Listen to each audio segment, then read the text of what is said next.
السلام علیکم ساتھیوں، اس ویڈیو میں ہم دیکھیں گے کہ افطاری کے بعد سگریٹ نوشی کے کیا کیا مضر اثرات ہیں۔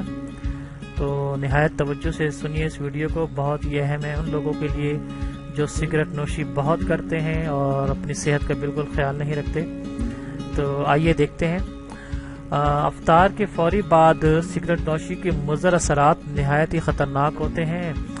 بلڈ پریشر کے اچانک بڑھنے کی وجہ سے دل کا دورہ بھی اس کا احتمال رہتا ہے، جو فوری موت کا باعث بن سکتا ہے۔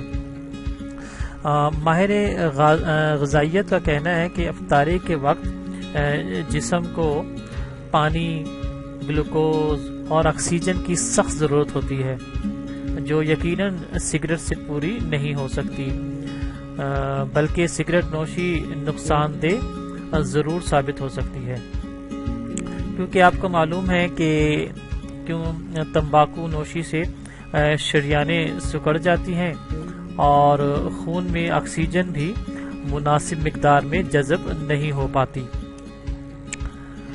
جس کی وجہ سے خون گاڑھا ہو جاتا ہے اور اس میں کلوٹنگ کا عمل شروع ہو جاتا ہے۔ کلوٹنگ کہتے ہیں تھکے بننے کا عمل، یعنی کہ خون جب گاڑھا ہونے لگتا ہے نا، اس عمل کو ہم کلوٹنگ کا عمل کہتے ہیں۔ تو یہ شروع ہو جاتا ہے یہ عمل۔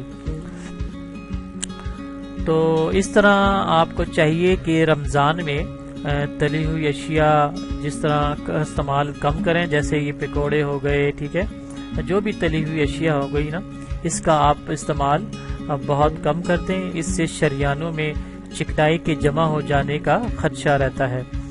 تو جیسا کہ ابھی میں نے بتایا، چکنائی کی چیزوں میں پکوڑے ہو گئے، سموسے ہو گئے، تو اس کے فوری بعد سگریٹ نوشی سے خون میں کلوٹنگ کا عمل تیز ہو جاتا ہے، جس سے خون کی شریانوں کی دیواروں کو شدید نقصان پہنچتا ہے اور رگ پھٹ سکتی ہے۔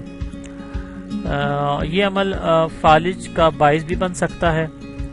اس لیے ایسے موذی اثرات سے بچنے کے لیے سگریٹ نوشی کو ترک کر دینا چاہیے، اور رمضان ترک سگریٹ نوشی کا شاندار موقع فراہم کرتا ہے، بہترین موقع فراہم کرتا ہے آپ کو کہ آپ اس میں سگریٹ نوشی ترک کرتے ہیں۔ جیسے کہ آپ کو معلوم ہے، رمضان کے مہینے میں روزہ دار 12 سے 15 گھنٹے تک روزہ رکھتا ہے، تو اس دوران سگریٹ نوشی سے بھی پرہیز کرتے ہیں۔